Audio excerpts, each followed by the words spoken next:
Ajaran Ya, apa yang dianggap sesat?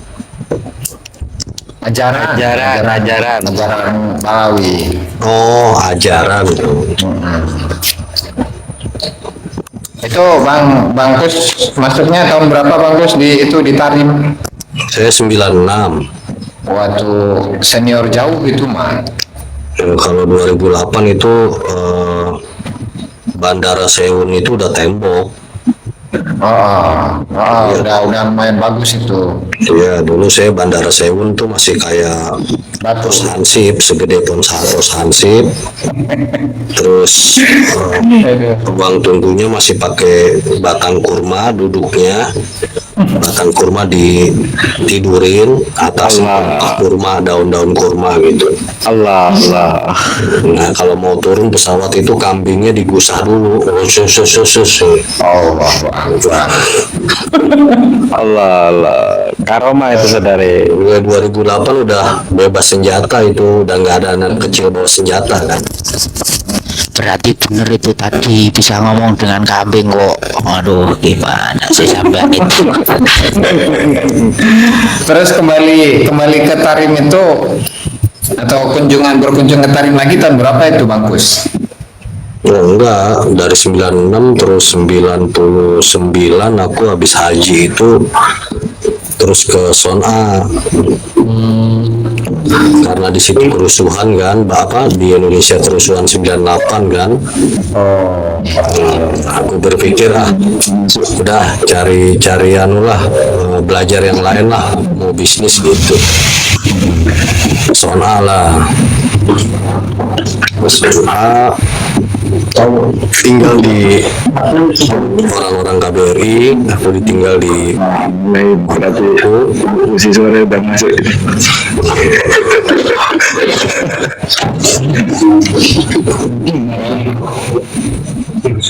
Halo, Bu Jajis. Halo. Siap. Iya, siap. Lanjut Bang Kus.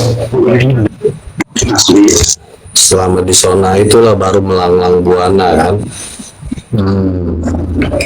Melanglang buana tuh kemana-mana ada tuh. Oh, daerah-daerah merah semua aku masuk gitu. Tuh, menjadi pengantar tamu-tamu negara yang pengen ke Balkis, kan nggak bisa itu daerah merah, nggak boleh dikunjungi kan, karena waktu itu 96 sampai tahun 2000 tuh lagi musim-musimnya penculikan, perang Kobila, terus pembunuhan itu. Nah, Komunis masih ada ya? Hah? Bang Bos, komunis masih ada ya? Komunis masih ada apa belum? Oh, komunis udah nggak ada. Enggak ya? Udah nggak ada ketika itu. Dulu ada, itu masih zaman Rusia. Kan 96 berakhirnya itu kan? Iya, tapi kan 95 itu udah persatuan. Iya, tahun 90 itu peresmian bendera. Udah persatuan antara utara dengan selatan. Gitu. Kondisinya 2008 itu udah banyak bangunan baru di Tarim. Aku lihat video-video Tarim itu ya di YouTube. Wah, aku udah nggak bisa ngenalin lagi, aku udah bagus banget gitu. Bangunannya tuh udah nggak tanah lagi, udah tembok seperti di Aden, udah dengan batu. Iya, di kampus Al-Ahqaf juga udah tembok. Bagus. Ya. Dulu aku datang itu persis kita Indonesia tahun 60-70-an lah. Kalau di sana sekolahnya gratis apa enggak ya?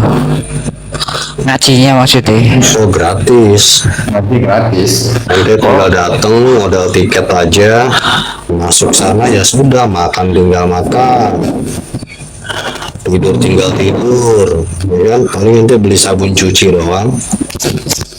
Oh gitu ya. Enggak Kenapa Bang saya Bos ini tergelincir? Bang Bos, Mau ke sana kenapa soalnya, tergelincir? Alkemi kan rencananya mau ke sana. Iya, sambil bawa itu loh detektor nanti. Apa yang membuat Bang Bos ini tergelincir gitu, apa sih? Tergelincir apa? Tergelincir ke profesi. Tergelincir apanya maksudnya? Tergelincir sehingga mengikuti Enggak, maksudnya. tesis. Oh, sehingga mengikuti tesis gitu. Iya, tergelincir ke jalan yang benar gitu maksudnya. Awalnya aku nggak percaya juga. Masa iya kan gitu kan? Ya sama kayak Gus Ajis lah. Kamu hibin juga aku dulu, ini kan sama orang tuaku apalagi kan kalau ada maulid itu kan orang tuaku diminta apa buat buat berkat buat apa paling dulu itu. Jutaan ya. Iya. Bang Gus saya nakal ya sedikit ya. Nggak takut kewalat, sama gurunya. Loh, saya kan nggak menghina guru saya. Cakep Gus Haji. Sama kan jawabannya kan. Cakep. Kalau guru saya tetap guru saya Habib Salim, Habib Hasan, tetap guru saya. Yang dipermasalahkan kan bukan masalah guru dan murid, ini kan masalah nasab mereka sedang diteliti kan gitu, kebenarannya kan gitu. Luar biasa. Seumpama bener nggak tersambung pun, ya tetap aku menghormati guruku lah. Gitu. Bijak. Nggak ada hubungan. Makanya yang lain jangan baper. Guru mah dari mana aja atau siapa aja, masalah nasab itu bukan urusan kita antara murid dengan guru. Ini kan munculnya nasab ini kan karena habaib Indonesia aja. Habaib Indonesia yang selalu bilang saya keturunan Nabi, kamu mau masuk surga harus lewat majelis saya, majelis habaib, ya kan harus dekat di majelis habaib, kamu dijamin surga gini. Akhirnya kan banyak tuntutan gitu, istilahnya dari habaib Indonesia itu banyak tuntutan kepada umatnya bahwa mereka harus memuliakan, harus menghormati, terus nggak dapat syafaat kalau menjauh dari dia, kalau membenci mereka kamu masuk neraka. Itu banyak tuntutan. Akhirnya ya wajarlah kalau banyak yang menanyakan bener nggak sih ini keturunan Nabi kan gitu. Ya mungkin salah satunya Kiai Imad kan gitu.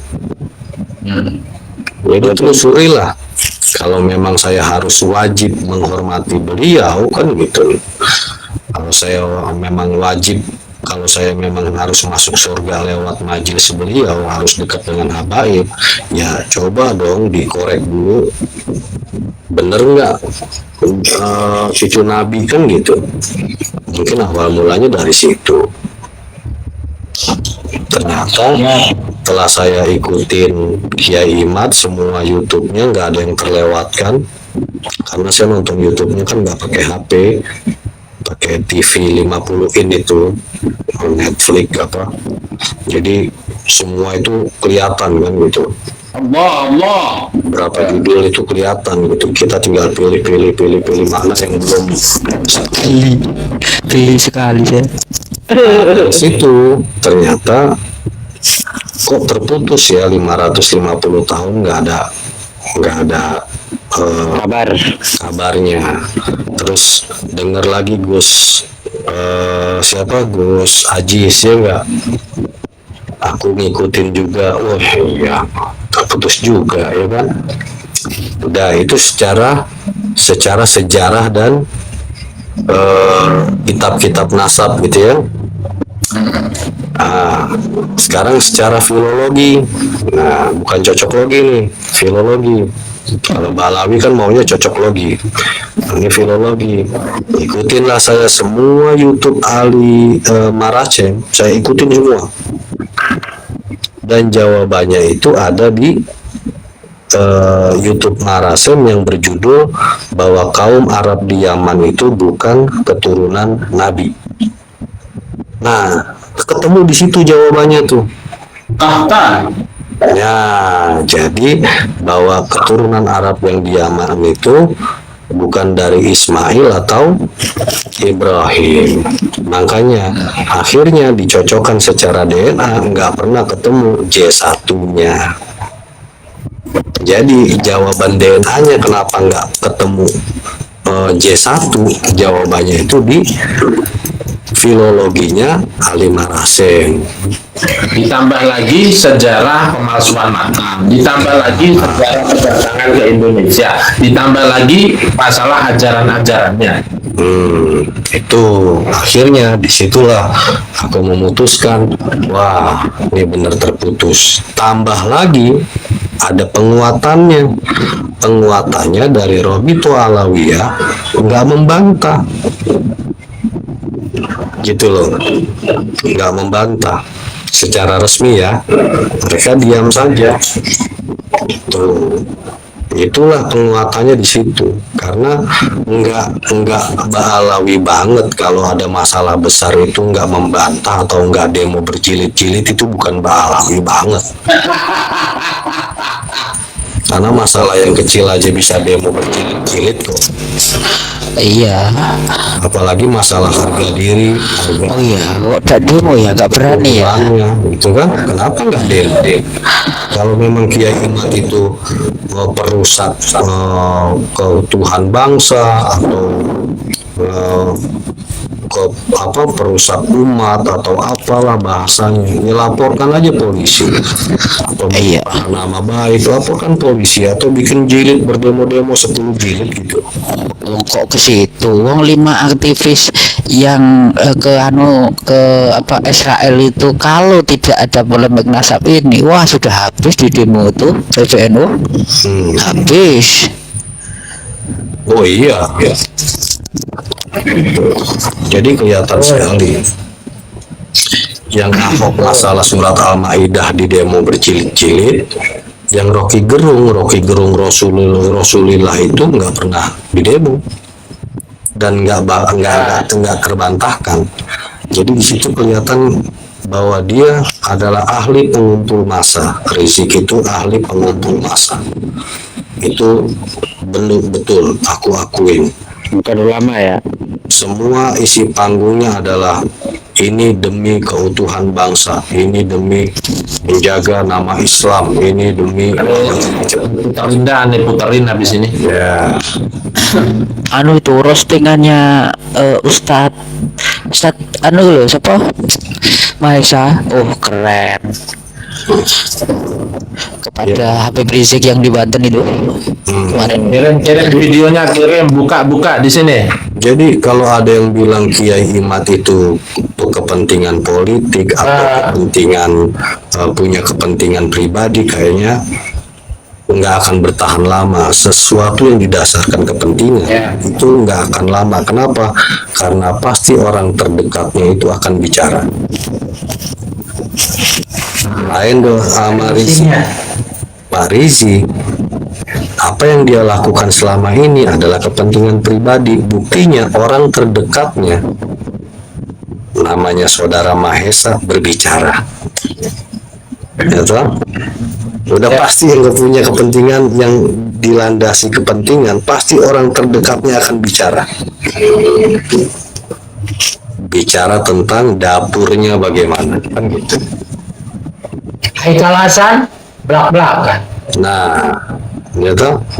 Udah pasti Habib Kribo udah membuka semua. Najwa Shihab telanjangin habis, ya kan? Najwa siapa yang bikin puisi kan, bikin apa namanya itu, ya kan? Yang paling dekat aja bagus, mantunya bongkar. Haram DNA gitu kan. Ya, semua yang punya kepentingan udah akan terbuka semuanya. Oke, sebentar Bang Kus ya.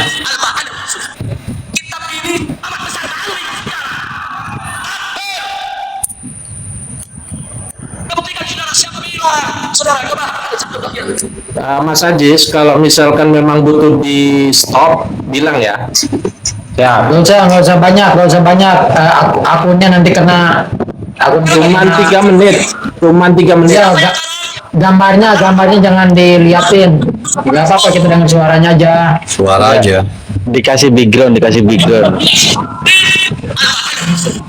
Kita ini saudara umurnya dikasih tahu 2 tahun. Ini kita sama dikatakan oleh ulama besar hadis. Di sini saya bacakan sudah. Dalam kitab ini dijilid 2. Yang pertama dijilid 2 sudah. Mari kita lihat. Udah tahu isinya itu mah. Dijilid 2 halaman 531. Tokoh-tokoh yang dia angkat itu udah cukup gitu. Siap. Kalau itu sudah cukup. Yang itu loh, Mana Mahesa? yang Mahesa itu loh. Mana videonya, kirimin makanya. Oh iya ya, sebentar. Ini aduh, Demi. Jadi Rizik di Banten itu tidak menunjukkan kecerdasannya kalau menurut aku ya. Ya. Adab, dalil adab, karena sepanjang sejarah di Banten itu nggak pernah ada di halaman Makam Baroh itu untuk teriak itu nggak sopan.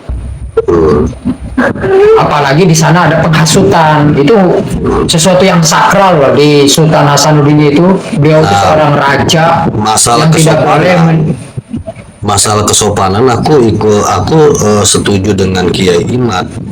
Dia kan berstatement tuh setelah Rizik bicara itu, dibilang masalah akhlak itu setiap klan itu punya standar akhlak, ya kan?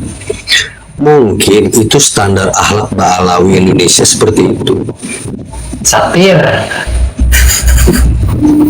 Standarnya cuma segitu aja. Jadi mungkin kalau bagi orang Jawa, orang Banten seperti itu nggak sopan gitu kan. Teriak-teriak, malah provokasi, nggak sopan, nggak beretika. Tapi untuk Rizik dan kawan-kawan mungkin itu adalah kesopanan, karena standar kesopanan mereka, standar akhlaknya berbeda. Menghina kiai mungkin itu standar akhlak mereka. Itu menghina orang mungkin standar akhlak mereka. Jadi mungkin standar akhlak mereka itu ya seperti itu. Jadi aku setuju Kiai Imad, itu bukan standar keturunan Wali Songo. Enggak, jadi gini standar gandanya Tuan. Di satu sisi beliau menegaskan daripada jangan ikut campur urusan nasab orang lain. Tapi dia dewek ikut campur, bahkan memprovokasi nasabnya keturunan Sultan Hasanuddin. Ayo kalian yang keturunan Sultan Hasanuddin nih, nasab Sultan Hasanuddin mau dibelokkan nih, ayo. Jadi dia bukan membicarakan tentang yang diobok-obok, bukan nasab Ba'alawi.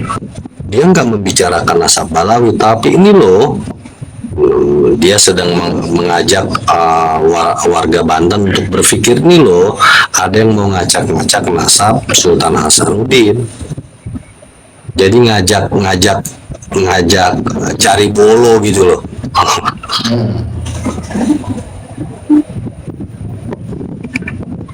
Menghasut apa istilahnya, keturunan Wali Songo agar mendukung dia gitu, karena itu bukan nasab Cari legitimasi aja dia, cari pembenaran di situ. Provokatif. Jadi ngajak supaya warga Banten, kebetulan yang punya tesis juga orang Banten, supaya untuk memusuhi orang yang ngacak-ngacak ini gitu. Yang ngacak-ngacak nasab Ba'alawi sebetulnya, bukan ngacak-ngacak Sultan Hasanuddin. Justru yang ngacak-ngacak nasab Sultan Hasanuddin malah golongannya sendiri dimasukkan ke dalam Ba'alawi, begitu kan? Itu kan buat Muhibin yang pakai nalar, tapi yang nggak pakai nalar kan takbir Allahu Akbar, ikut aja kan gitu, suruh takbir ya takbir. Terus itu bang, kan Bang Kus kan lama itu ya di Yaman Utara ya, di Son'a ya.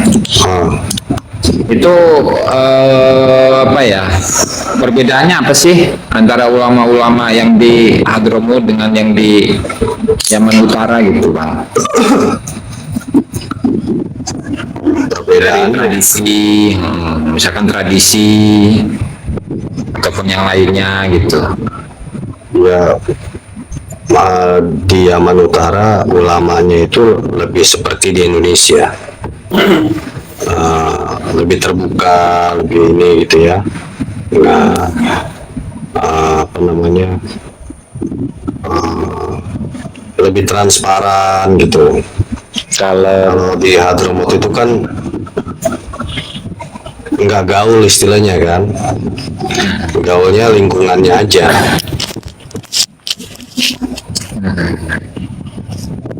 Ya, kayak ulama Tarim kan semuanya gaulnya di Tarim aja gitu, nggak kemana-mana.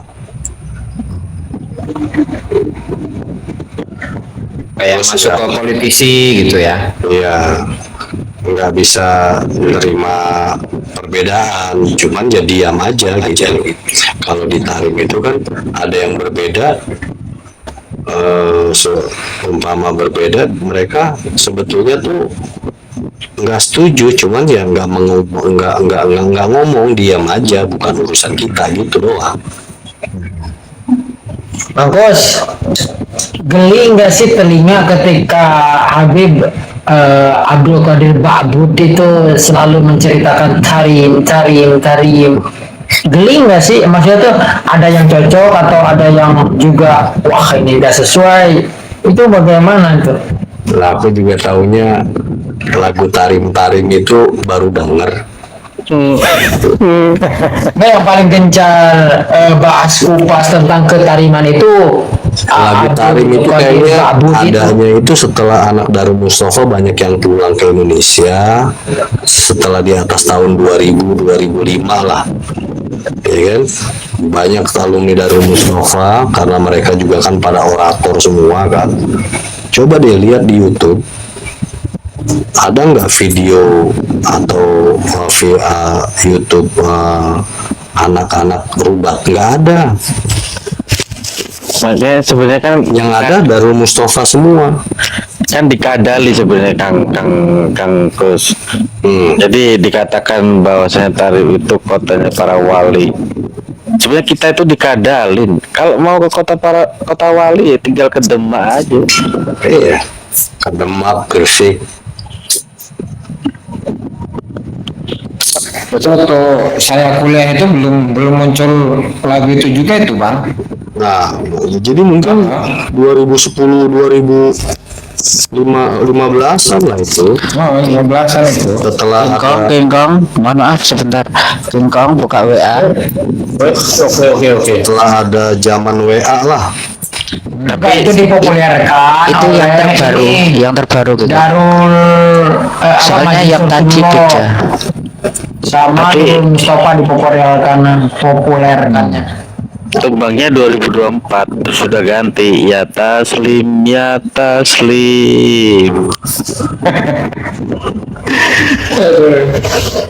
Memang kalau Sebetulnya nggak masalah lagu ya tadi Nggak itu masalah, sebetulnya baik, memang betul. nggak ada Aku soal. setuju. Cuma Kalau ini dikaitkan dengan Indonesia milik Aulia Tarim. Nah itu sehingga pas kebetulan ada lagu itu seolah-olah itu berkesinambungan mau mencaplok gitu kan, maka Kiai Haji Iman, wah ini bahaya, ini udah aja ya Surabaya aja gitu. Ya aku setuju kalau Tarim itu memang kota wali atau kota ilmu, peradaban manusia di situ gitu ya. Kalau kita mau belajar jadi manusia gitu ya, di situ tempatnya. Kita nggak nyakiti orang, nggak mencela orang gitu, nggak menghina orang, terus menghargai orang. Ya di situ tempatnya lah. Ya, di Indonesia banyak sebenarnya seperti itu. Tapi juga sekarang udah nggak tarim itu nggak seperti dulu, nggak seperti waktu aku dateng. Karena sekarang udah banyak setelah Ali Abdullah Soleh mati, ya kan? Kemudian udah ada jalan tembus dari Balkis itu, dari Balkis ke mana? Ke Sewun yang dibuat sama Cina itu kan mempercepat itu. Harusnya kan dari Tarim ke Aden itu kan bisa 1 hari 1 malam gitu. Itu ada yang tanya Ka'bah tandingan itu di mana itu? Aku juga belum itu. tahu.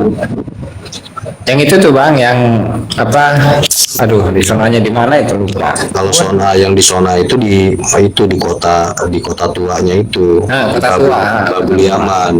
Babul Yaman. Babul Yaman. Tapi kan itu artefak doang. Tapi kalau yang dibikin tawaf itu kan ada tuh. Aku belum tahu itu ada di mana. Di Tarim itu jangankan manusianya, anjingnya saja itu mulia karena anjing itu setidaknya pernah ditatap oleh wali-walinya Allah yang tersambung kepada Rasulullah Sallallahu Alaihi Wasallam. Allah. Pada dasarnya semua binatang itu mulia, semua ciptaan Tuhan itu mulia, ya toh? Cuman dia punya kelebihannya najis kan gitu doang kan gitu. Sebetulnya mulia. Nah, kenapa anjing dimusuhin, kucing kok nggak dimusuhin kan gitu? Kenapa tikus kok dibikin perangkap? Sebenarnya nggak gitu juga sebetulnya. Kalau seorang wali malah mencabut rumput saja nangis gitu. Persoalannya ya toh, kemuliaan itu dikarenakan Pahlawi Habib itu gitu. Jadi sandarannya ke situ. Persoalannya di situ. Dan saya rasa ucapan gitu hanya mengelola alam bawah sadar umatnya aja. Ya, Terus di Tarim itu, Kak, jadi kalau ada orang gila, ada orang gila, maka tempat yang rehab yang sempurna itu di Tarim. Jadi kalau ke Tarim orang gila itu dia akan sadar. Nah itu jadi Tarim itu rumah sakit jiwanya orang gila katanya gitu. Luar biasa ya. Aku baru dengar juga, soalnya nggak usah yang gila, yang orang utara datang ke situ aja pada gila semua istilahnya kan. Jadi sekarang inilah Gus Aziz kan datang 2008 kan. Loh, di situ malah nggak gila, malah sadar sih pulang-pulang. Gus Aziz. Berarti awalnya gila itu Gus Aziz awalnya kesana. Ya maksudnya Gus Aziz itu kan 2008 kan. Aku tahun 99 aja itu Tarim itu udah dimasukin orang-orang utara yang berdagang pakai Land Cruiser, berdagang baju, berdagang jeruk, ya kan, terus berdagang apel gitu, berdagang ikan. Itu mereka itu di sana udah rusak gitu loh. Nah, 2008 kayaknya lebih banyak pedagang-pedagang dari luar daerah yang datang, Oh banyak bang. terutama dari utara. Gat kayak gitu Dari jalan gat. yang ngegat banyak di situ kan. Dulu Nah, nggak ada. yang lucu itu ada ajakan ke Kiai Haji Mustafa Bisri begini dan seorang hadir. Kiai, datanglah sekali-kali sowan ke Tarim. Sepulang dari sana, antum insya Allah jadi wali. Kiai Haji Mustafa Bisri jawab, terus kalau saya udah jadi wali, terus gimana? Ini maksudnya tuh komplaknya tuh, ini Gus Mus kok diajak seperti itu gitu kan? Ya sekarang anak-anak habaib Indonesia aja kan udah pada berangkat semua ke Tarim. Pulang-pulang nggak jadi wali, malah jadi wali rusuh kan gitu. Waduh, Allah. Artinya nggak berkah dong mereka. Nggak ziyadatul khair dong. Saya ada besar makanya. Nah, kalau Habib Salim kan bilang berkah itu ziyadatul khair. Kalau nggak ziyadatul khair, kamu nggak berkah. Ngapain kamu cuman duduk di sini, ngaji di sini, tapi kamu tidur, kamu nggak dapat apa-apa, kamu nggak. Tapi kalau nggak salah saya pernah dengar begini, tidaklah seorang itu akan menjadi wali kalau belum pernah ke talim. Pernah itu ada dengar tuh. Jadi itu ya Kang Faku, ketika saya itu ngaji di kampus atau di Habib Salim misalnya, saya juga di ini Bang Gus. Tiap habis maghrib itu yang malam Sabtu, malam Minggu, malam Senin, malam Rabu, malam Kamis itu kan, bukan yang ngaji fikih itu loh tiap habis maghrib. Oh iya. Saya kan di situ juga itu sampai 5 tahunan lah kurang lebih itu. Artinya ketika saya itu ngaji di sana atau di Roha, di Ribat di pengajian Roha atau di Darul Mustafa. Jadi yang halu-halu kayak gitu mah nggak kesentuh itu. Artinya memang nggak ada di sana mah. Emang nggak ada kan? Memang nggak ada Kang Faku. Nggak ada. Itu Apalagi di halu-halu kampus gitu ya. buatan habaib Indonesia aja ya. Dagangan itu. Nah makanya kenapa nggak jadi tegor gitu oleh Habib-Habib yang dari Yaman itu sendiri ketika ke Indonesia atau apa gitu misalnya. Kenapa? Ya sesama pedagang nggak boleh ganggu kan gitu. Aduh. Sesama biskota jangan mendahului. Tapi itu mendapat penghargaan loh dari pemerintah Yaman, apa namanya, disebutnya itu duta pariwisata Yaman, ya kan? Oh kan angka wisata ke Yaman itu kunjungan itu kan besar gara-gara Abdul Qadir Ma'bud kan? Karena banyak bawa jamaah dari Indonesia ke sana untuk ziarah, terutama ziarah Hud. Itu banyak yang datang. Iya, tapi sepi loh habis ini, kasihan kalian ini pemutus ekonomi. Aduh. Parah kalian. apa-apa.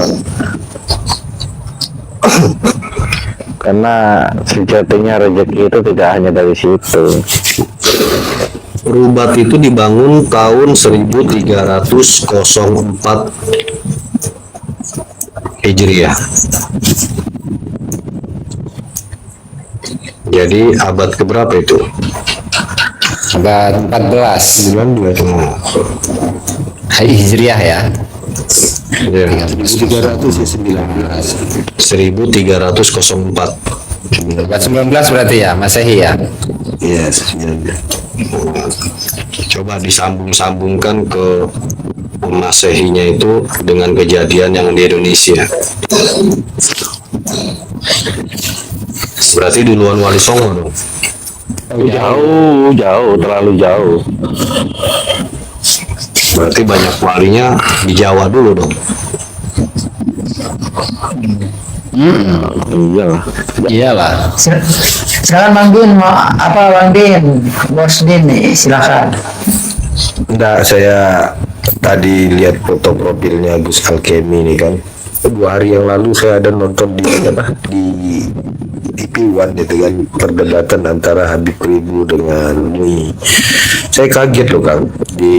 Kalau sampai lihat YouTube-nya itu di menit 1:20, maksudnya menit 1 menit 20 detik gitu kan. Itu saya itu Maman Kacang yang saya dengar waktu itu kan, Habib itu ngomong, tapi di situ Mui itu mengatakan Mama Gufron, bahwasanya nanti kalau kamu udah meninggal, tanya malaikat, kamu tanya, jelasin aja, Narobuka Mama Gufron, ya kan, Nabiuka Mama Gufron. Padahal kata-kata itu yang seingat saya ada kok ngupload video tentang ini. Ya. Habib siapa nama itu? Itu kan Habib, kok Mama Gufron? Makanya. Iya, ada itu. Makanya Abdul Al-Haddad gitu. Disetel di sini, ya kan? Itu coba buka YouTube saya. Putar balikan dong. Menit berapa? Iya. menit 1:20 ya Habib, menit 1,20 detik. Dawir Itu, ya. itu. Makasih. Masalah Dawir. Habib Salim waktu zamanku ya, segitu alamahnya loh, baiknya Habib Salim sama siapapun, dan siapa yang nggak percaya dengan Habib Salim gitu.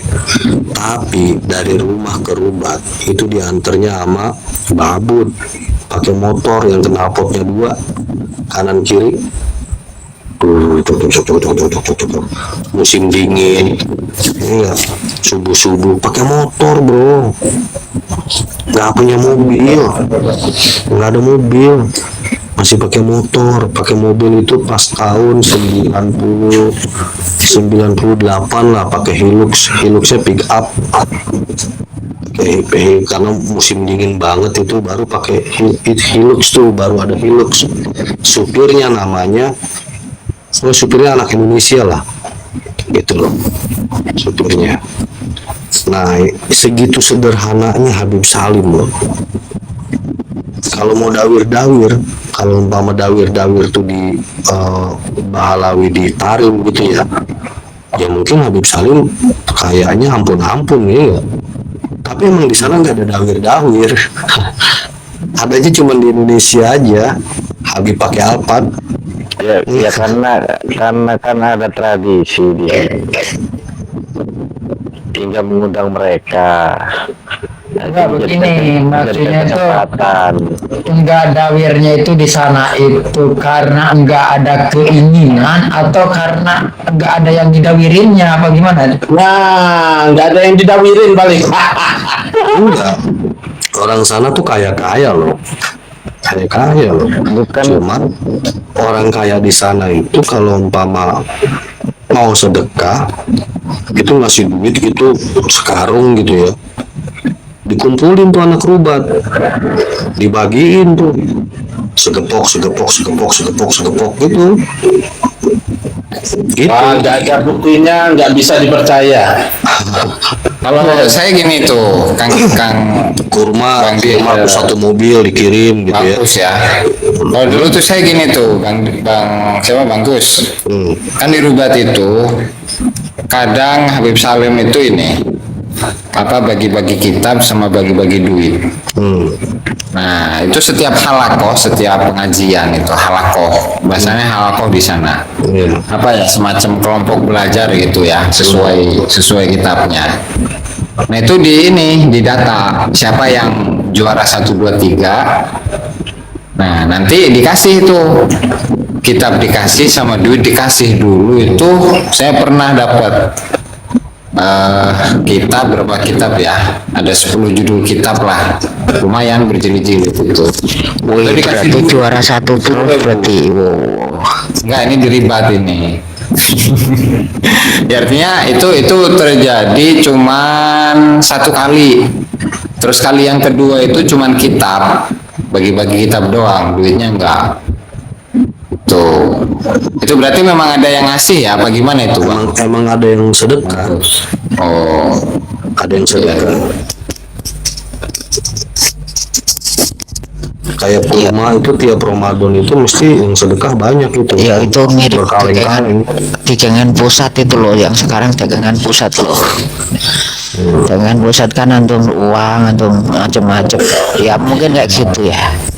Ya, kalau di sini kan kita ketemu Habib kan ngamplopin, di sana enggak, ketemu Habib ya biasa aja. Boleh aku lanjutkan yang tadi itu, Bang Mas? Siap. Iya, sebelum dilanjut Ya, gini, lanjut. belum dilanjut sebentar ya. Itu nanti saya mau buat amplop banyak. Nanti kalau Habib ada Habib tak kasih amplop.